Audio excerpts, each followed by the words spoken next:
Can I help you with something? Just kidding, guys. Hey, welcome back. It's your host, Scott, over here at Wandering Wolf Adventures. Well, it's been a while. I apologize for that. Things were not going well for me personally, health-wise, over the last few months. If you are not aware, I actually had to have corrective back surgery. My procedure was on August 15th. I had my lowest disc, I believe it's the L5S1, herniated something awful, and it was putting pressure on my sciatic nerve and pretty much the nerve cluster that controls everything below the waist. And that was causing immense amounts of pain. I couldn't sit. I couldn't really do much of anything. And yeah, I had to get that fixed. My quality of life was going south very quickly. But that all started around, I want to say, February, March was when I really started to notice it. A little bit of pain started in January, but I didn't think anything of it. I figured it would go away. Not the case. And it just got worse and worse over time. And what bothers me even more is that I didn't do anything to cause it or aggravate it. It just happened. But anyway, all that's in the past, and here I am. They fixed it. Yeah, they removed all the material that had herniated out. I'm still technically in recovery. I can't do any heavy lifting or any strenuous exercise until mid to late October. I'm looking at about 8 weeks of physical therapy. But then I should be okay. You know, just gotta take it easy and let everything heal over so that it doesn't happen again. And it's kind of, I got cabin fever, something awful, you know? You're cooped up inside for a really long time, and you can't do much of anything outside of where you live, and it just, you know, for a creative type, it's very, I gotta find something to do. And that's kind of what I've been dealing with for a while now. But now that I can sit and not be in pain, here we are. And I did promise you a reaction video to Armistice Arcane Round 1. And that happened back in January. Yeah, it's, like I said, it's been a while. But I'm going to let you know everything that I went through. And oh man, what a game. I would have to say, I believe it's my first real Nordic LARP experience. Really different from anything that I'm used to. I'm really more used to the monthly weekend boffer combat LARPs, where it's a mixture of RP role-playing and boffer combat, which is great because I love both things. But the Nordic style LARPs are very heavily roleplay based, and a term that's used a lot is play to lose. You're not really there to win. There's no real, well, I shouldn't say that. There are end goals that are given to you with your character description, and it's more of a personality sort of thing. They give you a personality traits of your character and a list of things that you'd like to see accomplished, but it doesn't necessarily mean that you're going to get there, because you have absolutely no idea what's going to happen over the course of the weekend. You could end up achieving those goals, or something could come along and completely throw a wrench into the gears, and now you got to think on your feet and, all right, well, wasn't expecting this, but how do I react to it in a way that can still get me to where I want to go? And I think that's the real challenge there. It's a lot of spontaneous thinking and improvisation, but it's a great mental exercise. It helps keep you on your toes, and I love it because you never know what to expect, and you gotta roll the punches. But anyway, back to Armistice Arcane 1. Like I believe mentioned in my previous video, created by the team over at Peculiar Crossroads. Such an amazing group of people. I can't say enough good things about them. Their stories are very in-depth, very detailed. They think of every possible angle, every possible detail. They're very open, they're very friendly. They're willing to work with everybody that comes to their game. They want to make sure that everybody there has a fantastic time, and they are on call the whole time in case something might go wrong. If there's a situation where you're not feeling comfortable, they want to know about it. They need to know about it, and they will listen to you, and they will make sure that everything is rectified. And if you need to take a break, if you need to step back, they're not going to fault you for it at all, because they want you to be comfortable and happy and enjoying your time there. That's the utmost thing that they want. Now, okay, so in my last video I mentioned that my character, Frank, also who I'm dressed up as, getting ready for round 2 next January. Here we go! I'm not going to say another word about AA2 because it's just, they released blurbs and I don't want to give away anything, but I will say this. Frank's been hunting. Yeah. The things that go bump in the night, they're still there. And I've kind of teamed up with some other people. Not necessarily Sentinels, but we're kicking ass. Anyway, where was I? Oh, yes.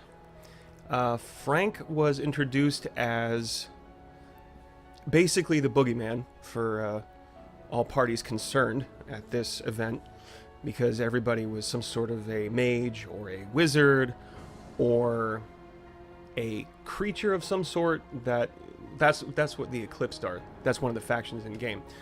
They're kind of like, you know, your vampires, your werewolves, your Frankensteins. They're still kind of in control of their humanity, so they're not fully turned, but they're not accepted by the rest of society. So they're like, oh, where do we go? And that's the group that has formed the Eclipsed. Anyway, everybody there knows who the Sentinels are. They want nothing to do with them. They're terrified of them.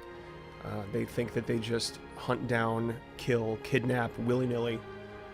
But that, I mean, we knew the difference, obviously, because we have our rules and regulations and our principles, but nobody else knew what they were.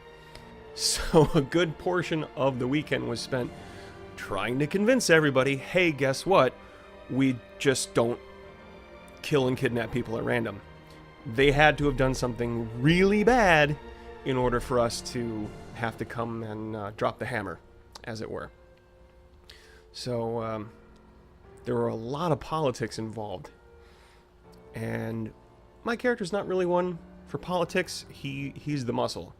He is he's the Judge Dredd, the dispenser of justice. So a lot of the talking was done without Frank. Mostly what I did was just kind of put out the vibe that everybody was expecting from the Sentinels. Like, very darkly dressed for most of the weekend, kind of just sat in the corner, staring at everybody, and just being like, all right, how are you going to screw up? How are you going to screw up? What are you going to do? Am I going to have to hurt you too? Just sitting and scanning the whole room the whole time. And people picked up on that because very, very, very seldomly did anybody even bother to come over and talk to me, and it was great because that was what I was going for. My partner in crime, as it were, my wonderful friend Erica, who is, I don't even know how to put this. She's so incredibly talented. She writes for multiple LARPs, one of which is Dead Legends out in Pennsylvania. Hoping to get there at some point. She also You know what, let me check something real quick, because she writes articles, and they're very, very informative. She writes articles on multiple aspects of what it's like to LARP from the different perspectives. Player, a director, a creator, and they're extremely informative. And I'm just trying to get the name, because she told me here. Just 1 second.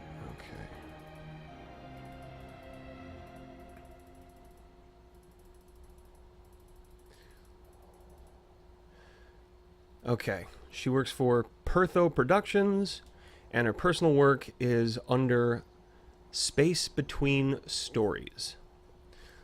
So if you want to check that out, it's spacebetweenstories.wordpress.com.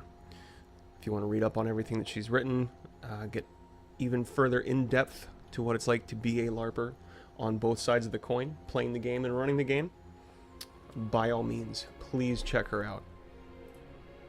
But in any case, her character's relationship to mine, she played Hannah, Frank's paramour, and co-leader of the Sentinels, at least that faction of Sentinels. And things got interesting. I'll tell you how in a little while, but yeah.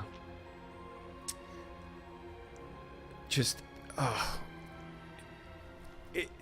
go into detail. I'm going to go step by step. I'm going to go chronologically with everything that happened.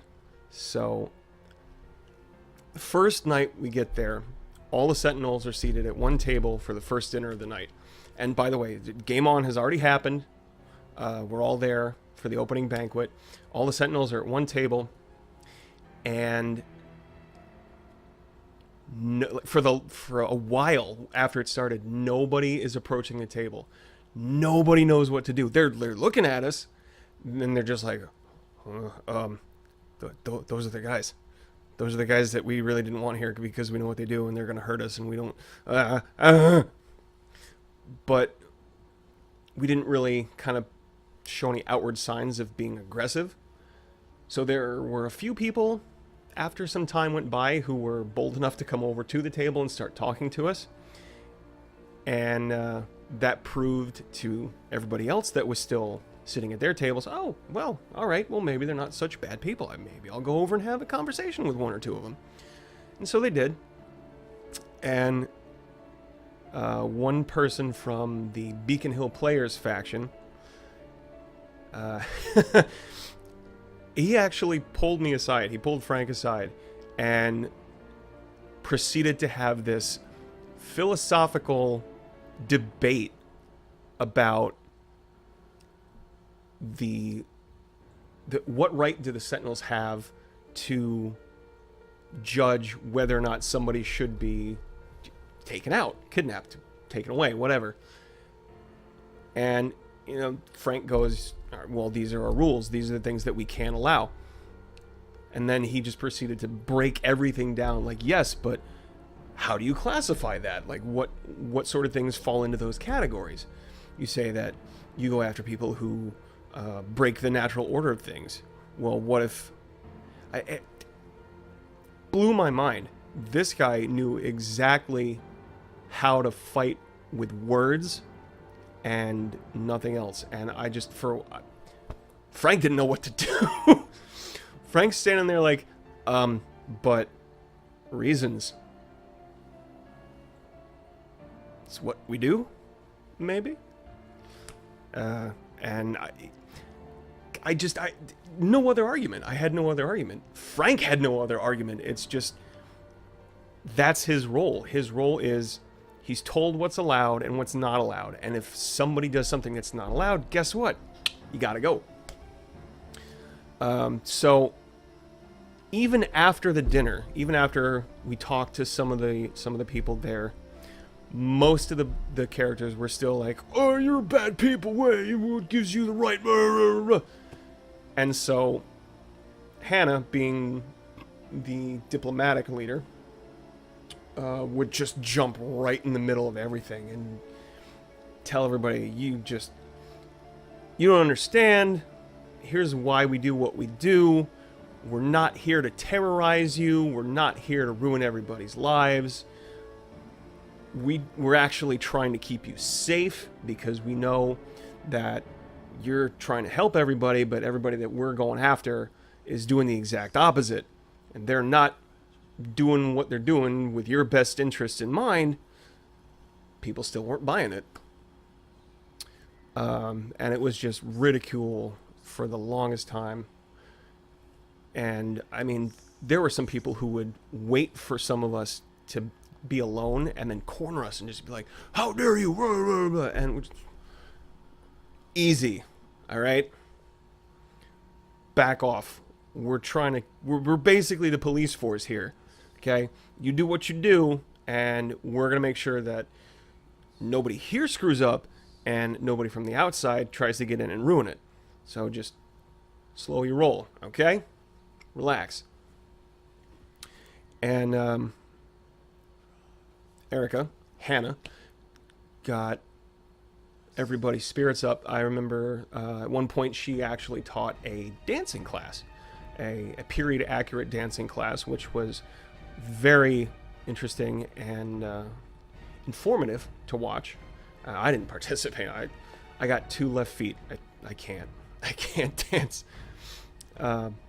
But watching it was very entertaining. Some people picked it up just like that. Some people were trying to go very slowly because they weren't sure, okay, how do I move like this? What do I do? And people were bumping into each other. People were having a great... It was great. It was fun to watch. Because even if people screwed up, they laughed it off because they knew they were still learning, and it was a spectacle. It was great. It was very fun to watch. Later on in that day, everything was proceeding as normal, and that's when the writers started dropping things on us, like having one of the factions' actual gods that they worship show up. That was interesting. He was very agitated. Kept going after them and saying, you don't pay me worship anymore, blah, blah, blah, blah. And they were trying to defend their stance, and this one guy got right in between them. He's like, yeah, take me, wow. And it's exactly what he did. Reached out and sacrificed. As that's happening, like, we could hear the yelling coming from down the hall. I was off in another room doing something else. But I heard the yelling, walked into the main hall where this was all going down. One of my props was a flintlock pistol, really, really ornate, and you could twist it and change barrels. So I was walking in the room and I drew that, and I had a couple other people that I had been talking with from the White Horse Adventurers Club, another faction in game, and they're the ones who specifically go like adventuring, hunting things, looking for treasure, exploring, this, that. That's what they do. So I walked into the room. 2 of them are right behind me. I go right down the middle of the room. The 2 of them flank on either side, and they've got their rifles drawn, and we're ready for whatever happens next. And then I get right on the edge of the crowd on the other side of where this guy is about to be sacrificed, and I got my pistol drawn, and I forget what faction he was with, but he was definitely a mage, and he had a wand drawn in an attack stance, and he just gets right up next to me. He's like, if you go in, I'm going in. I'm like, all right. That's right about the time when people started to understand that the Sentinels were actually here to help. And like he did, over time, people were gradually coming around and starting to jump on the train and be like, all right, okay, we can use these guys. They're helpful. They're going to help us. But couldn't do anything. Couldn't pull the trigger. I mean, how do you do that? Like, how do you process whether or not you can actually hurt a god? I mean, technically, yeah, I was making it like the gun that I had was, in a way, enchanted. It was a gift from the church, because the Sentinels are sanctioned by the church to do what they do. I'm thinking, you know, it was a gift from the church. It's a special pistol, you know, can provide more firepower for supernatural things than most other things. And that was the angle I was playing. But even so, I mean, just I took one look at the guy and I was like, I don't think this is gonna work. So didn't do it. Didn't pull the trigger. And didn't seem to matter though, because people were still, like I said, people were starting to come around at that point and starting to join our side. And let's see. Oh, we actually used that to our advantage, because later on that day we were given a plot point by the writers. They said, we're going to have you bring in a member, well, ex-member of the Cirque. The plot is that, you know, he's a captive of yours. You caught him doing necromancy. He was trying to bring back his dead wife for like a third time. So, you know, somebody who was clearly breaking the rules. Necromancy's not allowed. Chronomancy's not allowed. Any sort of magic that messes with the natural order of things. And also, if you end up becoming a creature of the night, you know, like I said before, werewolf, vampire, anything supernatural, but you've completely lost all sense of your humanity and you just become a rampaging beast, something else that we got to take care of. Anyway, we're told that we have to bring him in and do like this prisoner exchange deal sort of thing, because we're trying to get information out of the Cirque, because they're kind of one of our biggest thorns in our side, and they have been for a while. So they bring in actually one of the members of the writing team, makeup on him like he just got beat to hell. It was great. And we start parading him down the hall of the hotel to one of the meeting rooms, and we sit him down, and people are freaking out. They are losing their minds, like, oh, look at the Sentinels. Oh, they got somebody. Oh, go get the Cirque. Go get the Cirque. Oh, they got one of their guys. Oh, we got to... Oh, it was great. So we get him in the room, and all the Cirque team comes in, and we tell them exactly what the deal is and what we caught him doing and what's going on.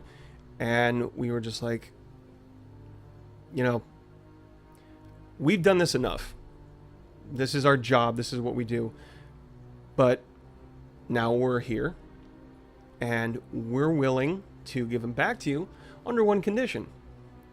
You've got to mete out the punishment, because as far as we've seen, you don't, and you haven't.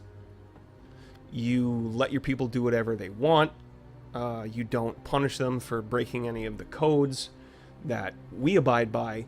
So you get mad at us for coming down on you, but it's because you're not policing your own people, and they're kind of causing havoc. So what are you going to do about it? And Hannah, again, just stepping up to the plate and playing the long game. She came in and basically allowed them to take him back, and they would punish him accordingly. But she also got them to accept the fact that in game, they would have to allow one of our members to come into their group, their society, wherever they were staying, once a month and just do a quick inspection, be like, hey, what are you guys doing? Are you doing what you agreed to do? Where's your proof? Everything's hunky-dory? All right. And then they're out. So, good on her for that. Frank would have just been like, fix your shit. Or, and that's basically what I did. Like, I'm just tired of you. I'm tired of all of you. We should end this right now. And I pretty much drew on the guy who ran the circ. He didn't like that very much. And that's actually when Hannah stepped in and yelled at me and like, stand down. I'm like, it does not compute. And had to step back a little bit and take a break in character because Frank just was told not to do what he always does. But it worked. Like I said, you gotta roll with the punches. You gotta take what you're given and make it work. So that happened. And like in between all the big events, Frank and Hannah, myself and Erica would kind of just like remove ourselves and kind of go away from things. And hi. Say hi to Tango, everybody. She's creeping in here. This is one of my black cats. Hi, baby. Come on. You gotta get down. Thank you.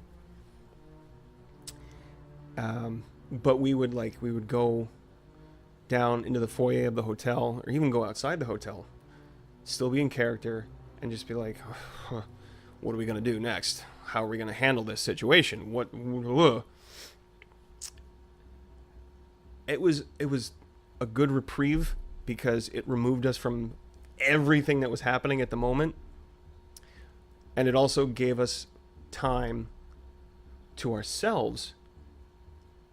And it kind of worked both in character and out of character to just regroup and figure out, okay, well, what are the next steps going to be? If they do this, how are we going to react? If they do that, how are we going to react? What are we going to do? What are we going to do? What are we going to do? But we kept it in character, and it played out so perfectly. It was great.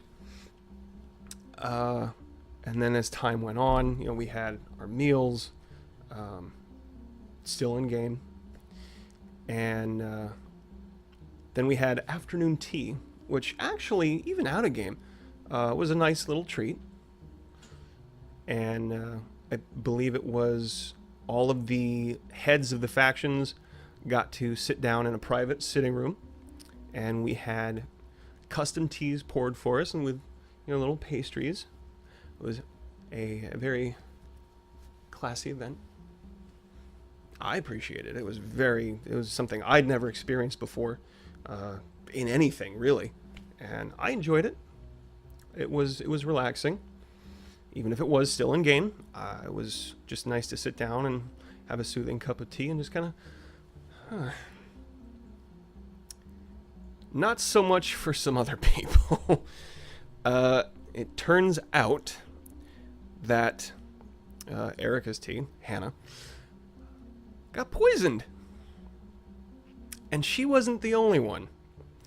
There was another member of the Sentinels, Rosemarie, who was played by my amazing and wonderful friend Kaza. You probably already know her. She also goes by LARP Girl.